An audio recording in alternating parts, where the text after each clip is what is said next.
اعوذ باللہ من الشیطان الرجیم بسم اللہ الرحمن الرحیم قال رب انی دعوت قومی لیلا ونہارا فلم يزدهم دعائی الا فرارا وإني كلما دعوتهم لتغفر لهم جعلوا أصابعهم في آذانهم واستغشوا ثيابهم وأصروا واستكبروا استكبارا ثم إني دعوتهم جهارا ثم إني أعلنت لهم وأسررت لهم إسرارا فقلت استغفروا ربكم إنه كان غفارا يرسل السماء عليكم مدرارا ويمددكم بأموال وبنين ويجعل لكم جنات ويجعل لكم أنهارا۔ نوح علیہ السلام نے فرمایا کہ اے میرے پروردگار، میں نے اپنی قوم کو رات اور دن دعوت دی، بس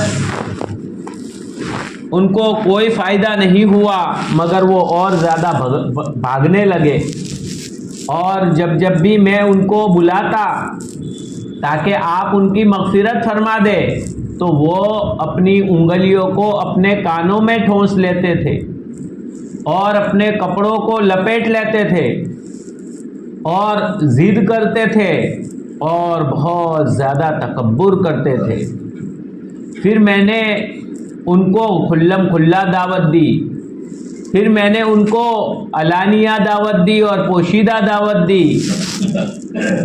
پس میں نے ان سے کہا کہ اے میری قوم، تم استغفار کرو، یقیناً وہ بڑا بخشنے والا ہے، وہ تم پر موسلادھار بارش برسائے گا اور تمہاری مدد کرے گا، مالوں کے ذریعے سے اور اولاد کے ذریعے سے، اور تمہارے لیے باغات بنائے گا اور تمہارے لیے نہریں جاری کر دے گا۔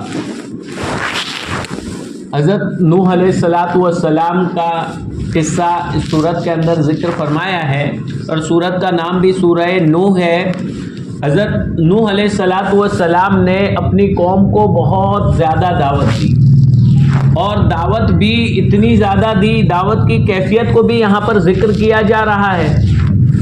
پھر اخیر میں کوئی چارہ نہیں رہا، پھر اس کے بعد حضرت نوح علیہ السلام نے اپنی قوم کے لیے بد دعا فرمائی۔ حضرت نوح علیہ السلام کو ایک قول کے مطابق 50 سال اور زیادہ راجح قول یہ ہے کہ 40 سال کی عمر میں نبوت ملی، اور 950 سال تک تبلیغ کی، اور پھر اس کے بعد ان کی قوم پر عذاب نازل ہوا، اور اس کے بعد بھی حضرت نوح علیہ السلام یہ 60 سال تک زندہ رہے، تو 60 اور یہ آگے کے 40، تو اس طرح سے یہ 100 ہو گئے اور 950 وہ، تو کل ملا کر 1050 سال کی عمر پائی تھی حضرت نوح علیہ السلام نے۔ اور یہ عمر ایسا نہیں تھا کہ اس زمانے میں تمام کو لمبی عمریں ملتی تھی، نہیں، بلکہ حضرت نوح علیہ السلام کو اللہ تبارک و تعالیٰ نے معجزہ کے ذریعے سے لمبی عمر عطا فرمائی تھی، کیونکہ آدم علیہ السلام کا زمانہ، اس کے بعد حضرت شیس علیہ السلام کا زمانہ، ادریس علیہ السلام کا زمانہ، وہاں تو سب مسلمان ہی تھے۔ شیس علیہ السلام، ادریس علیہ السلام وغیرہ نے جو مسلمانوں میں ہی تبلیغ کی، ان کو دین کا راستہ بتلایا، لیکن اس کے بعد جب کفر اور ضلالت پھیلی تو تمام روئے زمین کے لیے جتنے بھی انسان زمین میں تھے ان تمام کے لیے حضرت نوح علیہ السلام کو اللہ سبحانہ و تعالیٰ نے مبعوث فرمایا۔ اور بت پرستی وغیرہ کرنے لگی تھی ان کی قوم. تو اس کے بعد نوح علیہ السلام کو 40 سال کی عمر میں نبوت دی اور پھر انہوں نے دعوت دینا شروع کر دیا. اللہ تبارک و تعالیٰ نے ان کی عمر کو اتنا بڑھایا لمبا کہ ایک پشت چلی گئی وہ نہیں مانی, دوسری پشت آئی, دوسری نسل اولاد ان کی وہ بھی نہیں مانی, تیسری نسل وہ بھی نہیں مانی. آخر میں اللہ رب العالمین نے ہی خود فرما دیا کہ اے نوح, اب جتنے لوگ تم پر ایمان لا چکے ہیں ان کے علاوہ اب کوئی ایمان لانے والا نہیں ہے. جب اللہ رب العالمین نے یہ بات سنا دی کہ جتنے ایمان لا چکے ہیں ان کے علاوہ اور کوئی ایمان لانے والا نہیں ہے, تو پھر انہوں نے بد دعا فرمائی کہ پھر تو ایسے لوگوں کی کوئی ضرورت نہیں. پھر ان کے خلاف بد دعا فرمائی. اور دعوت بھی کیسے دی ہے؟ آتا ہے روایتوں میں کہ حضرت نوح علیہ السلام جب اپنی قوم کو دعوت دینے کے لیے جاتے تھے, قوم ان کو مارتی تھی, اتنا مارتی تھی آپ بے ہوش ہو جاتے تھے. تو ایک چادر اور کپڑے میں لپیٹ کر ان کو ایک کمرے میں پھینک دیا جاتا تھا. قوم سمجھتی تھی کہ یہ مر گئے, یوں کر کے ایک کمرے میں ان کو پھینک دیا جاتا تھا. جب ان کو ہوش آتا تھا تو پھر اٹھتے تھے اور پھر اپنی قوم کو دعوت دینا شروع کر دیتے. اور بعض روایتوں سے معلوم ہوتا ہے کہ حضرت نوح علیہ السلام جب اپنی قوم کو دعوت دینے کے لیے جاتے تھے تو لوگ ان کا گلا گھونٹ دیتے تھے, اور گلا گھونٹنے کے بعد اتنا گلا دباتے تھے کہ وہ بے ہوش ہو جاتے تھے. قوم سمجھتی تھی کہ یہ مر گئے, پھینک دیتے تھے ان کو. جب ہوش آتا تھا تو پھر دوبارہ دعوت شروع کر دیتے تھے. اس طرح سے ایک پیڑھی نہیں, ایک پشت, دوسری نسل, تیسری نسل, وہاں تک دعوت دینا یہ انہی کا کام ہے. اور ہم تھوڑا سا کام کر کے سمجھتے ہیں ارے چلا لگا لیا, 4 مہینے لگا لیا, ہم دعوت دیتے ہیں. کیا تم نے دھاڑ ماری ہے؟ کچھ بھی نہیں کیا ہے ہم نے, کچھ بھی. بلکہ دیکھو یہ تبلیغ تو اصل یہ ہے, ہمیں جتنا بھی اللہ تعالیٰ توفیق دے دے کر کے اس کو کم سمجھنا چاہیے کہ اللہ میں نے کچھ نہیں کیا, اللہ پاک مجھ سے اور زیادہ کام لے لیجئے, مجھ نے تو حق ہی نہیں ادا کیا. تو ہم کیا تبلیغ کا حق ادا کریں؟ نوح علیہ السلام کی تبلیغ دیکھیے.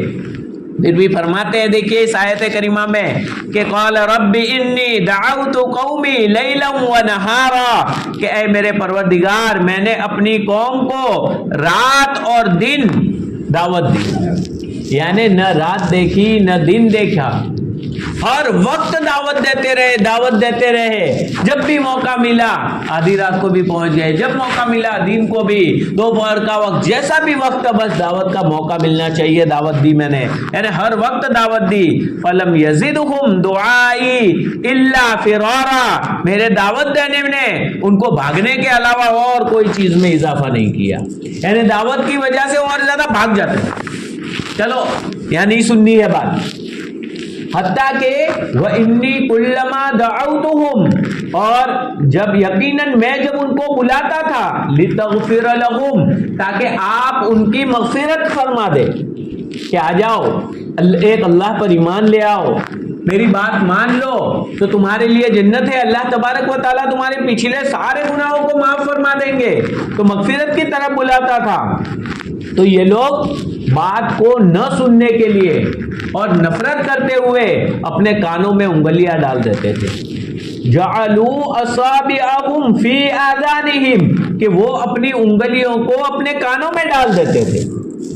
دیکھیے کان میں انگلی نہیں جاتی, خالی پوروائی جاتا ہے اتنا حصہ. لیکن اللہ تبارک و تعالیٰ نے بھی انامل انمل, اس کو کہا جاتا ہے عربی زبان میں, انامل انمل کو ڈال دیتے تھے نہیں فرمایا, بلکہ انگلیوں کو ڈال دیتے تھے. یعنی اتنا مضبوط دباتے تھے کہ گویا یہ پوری انگلیاں ڈال دے رہے. یعنی گویا ان کی نفرت کی شدت کو بتلانا مقصود ہے کہ کتنا نفرت کرتے تھے کہ ان کے بس میں چلے تو پوری انگلیاں کانوں میں ڈال دیں.